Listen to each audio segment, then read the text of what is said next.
अब हम जानते हैं गणेश पुराण के दूसरे अध्याय के आगे के वृतांत के बारे में, जिसमें कि हम राजा सोमनाथ कौन था और राजा सोमनाथ का कैसे कल्याण किया गणेश जी ने, इसके बारे में हम जानेंगे। शौनक जी ने पूछा, भगवान आप ये बताने का कष्ट करें कि राजा सोमनाथ कौन था। उसने महर्षि भृगु से गणेश पुराण का श्रवण कहाँ किया था, वह पुराण के श्रवण से उसे क्या क्या उपलब्धियाँ हुई। हे नाथ, मुझे श्री गणेश्वर की कथा के प्रति उत्कंठा बढ़ती ही जा रही है। सूत जी बोले, हे शौनक, सौराष्ट्र में देवनगर नाम की एक प्रसिद्ध राजधानी थी। वहाँ का राजा सोमनाथ था। वह अपनी प्रजा का पुत्र के समान पालन करता था। वह वेद ज्ञान संपन्न था, शस्त्र विद्या में पारंगत एवं प्रबल प्रतापी राजा, समस्त राजाओं में मान्य तथा अत्यंत वैभवशाली था। उसका ऐश्वर्य कुबेर के भी ऐश्वर्य को लज्जित करता था। उसने अपने पराक्रम से अनेकों देश जीत लिए थे। उसकी पत्नी अत्यंत रूपवती, गुणवती, धर्मज्ञा एवं पतिव्रत, धर्म का पालन करने वाली थी। वह सदैव अपने प्राणनाथ की सेवा में लगी रहती थी। उसका नाम सुधर्मा था। जैसे वह पतिव्रता थी, वैसे ही राजा भी एक पत्नी व्रत का पालन करने वाला था। उसके हेमकांत नामक एक सुंदर पुत्र था।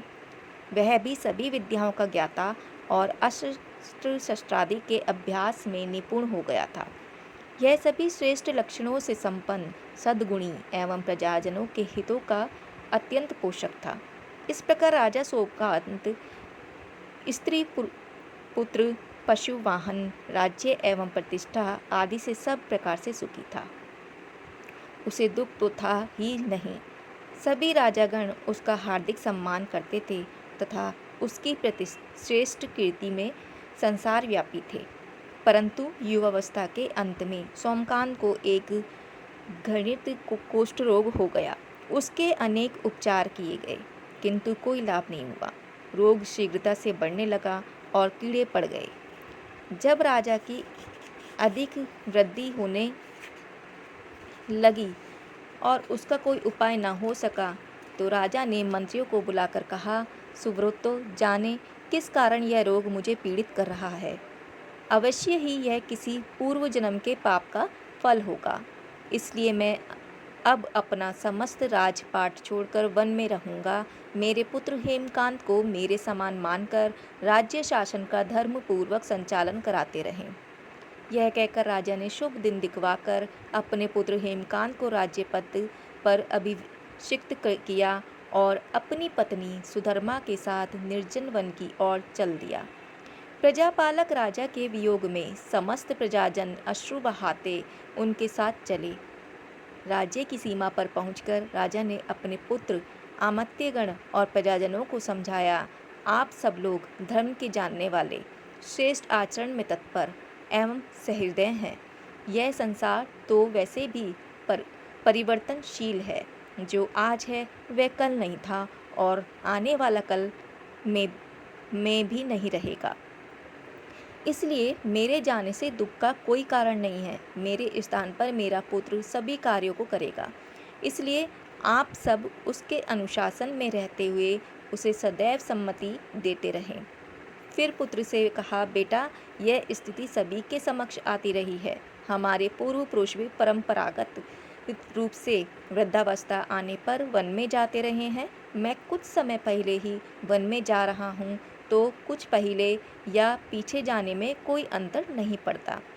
यदि कुछ वर्ष बाद में जाऊँ, तब भी मोह का त्याग करना ही होगा। इसलिए हे वत्स, तुम दुखित मत हो और मेरी आज्ञा मानकर राज्य शासन को ठीक प्रकार चलाओ। ध्यान रखना, क्षत्रिय धर्म का कभी त्याग न करना और प्रजा को सदा सुखी रखना। इस प्रकार राजा सोमनाथ ने सभी को समझा बुझाकर वहाँ से वापस लौटाया और स्वयं अपनी पतिव्रता भार्या के साथ वन में प्रवेश किया। पुत्र हेमकांत के आग्रह से उसने सुबल और ज्ञानगम्य नामक 2 आमत्यों को भी साथ ले लिया। उन सब ने एक समतल एवं सुंदर स्थान देखकर वहाँ विश्राम किया। तभी उन्हें एक मुनि कुमार दिखाई दिया। राजा ने उससे पूछा, तुम कौन हो? यहाँ कहाँ रहते हो? यदि उचित समझो तो मुझे बताओ। मुनि बालक ने कोमल वाणी में कहा, मैं महर्षि भृगु का पुत्र हूँ। मेरा नाम च्यवन है। हमारा आश्रम निकट में ही है। अब आप भी अपना परिचय दीजिए। राजा ने कहा, मुनि कुमार, आपका परिचय पाकर मुझे बड़ी प्रसन्नता हुई। मैं सौराष्ट्र के देवनगर नामक राज्य का अधिपति रहा हूँ। अब अपने पुत्र को राज्य देकर मैंने अरण्य की शरण ली है। मुझे कुष्ठ रोग अत्यंत पीड़ित किए हुए है। उसकी निवृत्ति का कोई उपाय करने वाला हो तो कृपा कर मुझे बताइए। मुनि कुमार ने कहा, मैं अपने पिताजी से अपना वृतांत कहता हूँ, फिर वे जैसा कहेंगे आपको बताऊंगा। यह कहकर मुनि बालक चला गया और कुछ देर में ही आकर बोला, राजन, मैंने आपका वृतांत अपने पिताजी को बताया। उनकी आज्ञा हुई है कि आप सब मेरे साथ आश्रम में चलकर उन्हें भेंट करें और तभी आपके रोगों के विषय में भी विचार किया जाएगा। राजा अपनी पत्नी और आमत्तियों के सहित च्यवन के साथ साथ भृगु आश्रम में जा पहुंचा और उन्हें प्रणाम करके बोला, हे भगवान, हे महर्षि, मैं आपकी शरण में हूँ। आप मुझ कुष्ठी पर कृपा कीजिए। महर्षि बोले, राजन, यह तुम्हारे किसी पूर्व जन्म कृत पाप का ही उदय हो गया है। इसका उपाय मैं विचार करके बताऊंगा। आज तो तुम सब स्नानादि से निवृत्त होकर रात्रि विश्राम करो। महर्षि की आज्ञा अनुसार सबने स्नान, भोजन आदि के उपरांत रात्रि व्यतीत की और प्रातः स्नान आदि नित्य कर्मों से निवृत्त होकर महर्षि की सेवा में उपस्थित हुए। महर्षि ने कहा, राजन, मैंने तुम्हारे पूर्व जन्म का वृतांत जान लिया है और यह भी विदित कर लिया है कि किस पाप के फल से तुम्हें इस घृणित रोग की प्राप्ति हुई है। यदि तुम चाहो तो उसे सुना दूं। राजा ने हाथ जोड़कर निवेदन किया, बड़ी कृपा होगी मुनिनाथ, मैं उसे सुनने के लिए उत्कंठित हूँ। महर्षि ने कहा, तुम पूर्व जन्म में एक धनवान वैश्य के लाडले पुत्र थे। वह वैश्य विंध्याचल के निकट कोल्हार नामक ग्राम में निवास करता था। उसकी पत्नी का नाम सुलोचना था।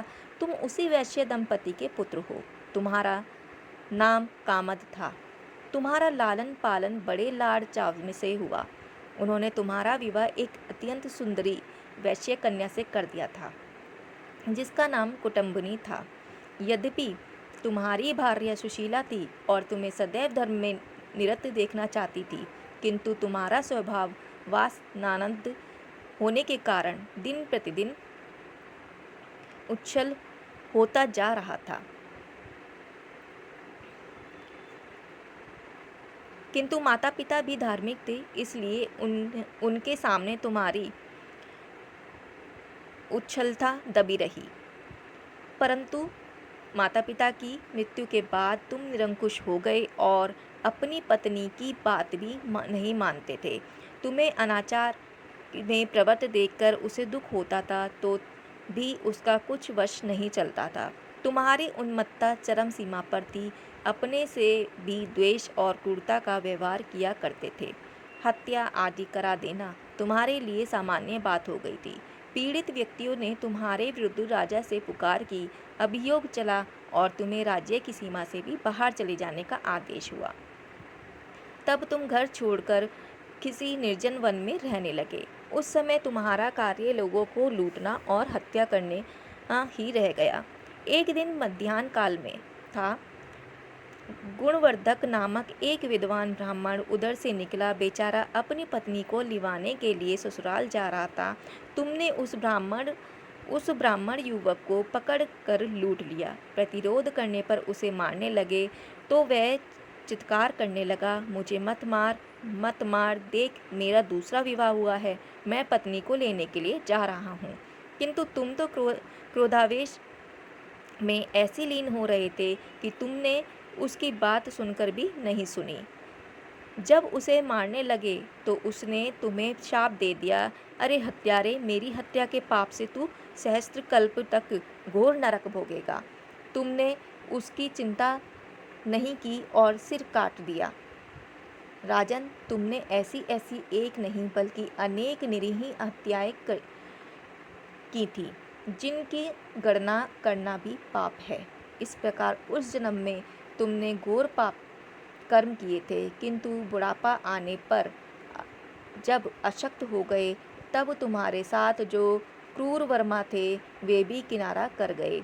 उन्होंने सोच लिया कि अब तो इसे खिलाना भी पड़ेगा, इसलिए मरने दो यहीं। हे राजन, अब तुम निरालंब थे, चल फिर तो सकते ही नहीं थे। भूख से पीड़ित रहने के कारण रोगों ने तुम्हें भी घेर लिया। उधर से जो कोई निकलता तुम्हें घृणा की दृष्टि से देखता हुआ चला जाता। तब तुम आहार की खोज में बड़ी कठिनाई से चलते हुए एक जीर्ण शीर्ण देवालय में जा पहुँचे। उसमें भगवान गणेश्वर की प्रतिमा विद्यमान थी। तब ना जाने किस पुण्य के उदय होने से तुम्हारे मन में गणेश जी के प्रति भक्ति भाव जागृत हुआ। तुम निराहार रहकर उनकी उपासना करने लगे। उससे तुम्हें सब कुछ मिला और रोग भी कम हुआ। हे राजन, तुमने अपने साथियों की दृष्टि बचाकर बहुत सा धन एक स्थान पर गाड़ दिया था। तब तुमने उस धन को उसे देवालय के जीर्णोद्धार के में लगाने का निश्चय किया। शिल्पी बुलाकर उस मंदिर को सुंदर और भव्य बनवा दिया। इस कारण कुख्याति सुख्याति में बदलने लगी। फिर यथा समय तुम्हारी मृत्यु हुई। यमदूतों ने पकड़कर तुम्हें यमराज के समक्ष उपस्थित किया। यमराज तुमसे बोले, जीव, तुमने पाप और पुण्य दोनों ही किए हैं और दोनों का ही भोग तुम्हें भोगना है, किंतु पहले पाप का फल भोगना चाहते हो या पुण्य का? इसके उत्तर में तुमने प्रथम अपने पुण्य कर्मों के भोग की इच्छा प्रकट की और इसलिए उन्होंने तुम्हें राजकुल में जन्म लेने के लिए भेज दिया। पूर्व जन्म में तुमने भगवान गणाध्यक्ष का सुंदर एवं भव्य मंदिर बनवाया था, इसलिए तुम्हें सुंदर देह की प्राप्ति हुई। यह कहकर महर्षि भृगु कुछ रुके, क्योंकि उन्होंने देखा कि राजा को इस वृतांत पर शंका हो रही है। तभी महर्षि के शरीर से असंख्य विकराल पक्षी उत्पन्न होकर राजा की ओर झपटे। उनकी चोंच बड़ी तीक्ष्ण थी, जिनसे वह राजा के शरीर को नोच नोच कर खाने लगे। उसके कारण उत्पन्न असहनीय पीड़ा से व्याकुल हुए राजा ने महर्षि के समक्ष हाथ जोड़कर निवेदन किया, प्रभु, आपका आश्रम तो समस्त दोष द्वेष आदि से परे है और यहाँ मैं आपकी शरण में बैठा हूँ, तब ये पक्षी मुझे अकारण ही क्यों पीड़ित कर रहे हैं? हे मुनिनाथ, इनसे मेरी रक्षा कीजिए। महर्षि ने राजा के आर्तवचन सुनकर संतावना देते हुए कहा, राजन, तुमने मेरे वचनों में शंका की थी और जो मुझ सत्यवादी के कथन में शंका करता है, उसे खाने के लिए मेरे शरीर से इसी प्रकार पक्षी प्रकट हो जाते हैं, जो कि मेरे हुंकार करने पर भस्म हो जाया करते हैं। यह कहकर महर्षि ने हुंकार की और तभी वे समस्त पक्षी भस्म हो गए। राजा श्रद्धावनत होकर उनके समक्ष अश्रुपात करता हुआ बोला, प्रभु, अब आप पाप से मुक्त होने का उपाय कीजिए। महर्षि ने कुछ विचार कर कहा, राजन, तुम पर भगवान गणेश्वर की कृपा सहज रूप से है और वे ही प्रभु तुम्हारे पापों को भी दूर करने में समर्थ हैं, इसलिए तुम उनके पापनाशक चरित्रों का श्रवण करो। गणेश पुराण में उनके चरित्रों का परिप्रकार वर्णन हुआ है, अतएव तुम श्रद्धा भक्ति पूर्वक उसी को सुनने में चित्त लगाओ। राजा ने प्रार्थना की, महामुने, मैंने गणेश पुराण का नाम भी आज तक नहीं सुना है, तो उनके सुनने का सौभाग्य कैसे प्राप्त कर सकूंगा? हे नाथ, आपसे अधिक ज्ञानी और प्रकांड विद्वान और कौन हो सकता है? आज ही मुझ पर कृपा कीजिए, आप मुझ पर कृपा कीजिए। महर्षि ने राजा की दीनता देखकर उसके शरीर पर अपने कमंडलू का मंत्रपुत जल छिड़का। तभी राजा को एक छींक आई और नासिक से अत्यंत छोटा काले वर्ण का पुरुष बाहर निकल आया। देखते देखते वह बढ़ गया। उसके भयंकर रूप को देखकर राजा कुछ भयभीत हुआ, किंतु समस्त आश्रमवासी वहां से भाग गए। पर वह पुरुष महर्षि के समक्ष हाथ जोड़कर खड़ा हो गया। भृगु ने उसकी और देखा और कुछ उच्च स्वर में बोले, तू कौन है, क्या चाहता है? वह बोला, मैं साक्षात पाप हूँ, समस्त पापियों के शरीर में मेरा निवास है। आपके मंत्रपूत जल के स्पर्श से मुझे विवश होकर राजा के शरीर से बाहर निकलना पड़ा है। अब मुझे बड़ी भूख लगी है, बताइए क्या खाऊं और कहाँ रहूं? महर्षि बोले, तू उस आम के अवकाश स्थान में निवास कर और उसी के वृक्ष के पत्ते खाकर जीवन निर्वाह कर। यह सुनते ही वह पुरुष आम के वृक्ष के पास पहुंचा, किंतु उसके स्पर्श मात्र से वह वृक्ष जलकर भस्म हो गया। फिर जब पाप पुरुष को रहने के लिए कोई स्थान दिखाई नहीं दिया तो वह भी अंतर्हित हो गया। जय गणेश जी। गणेश पुराण का दूसरा अध्याय अभी यहीं समाप्त होता है। जय गणेश जी।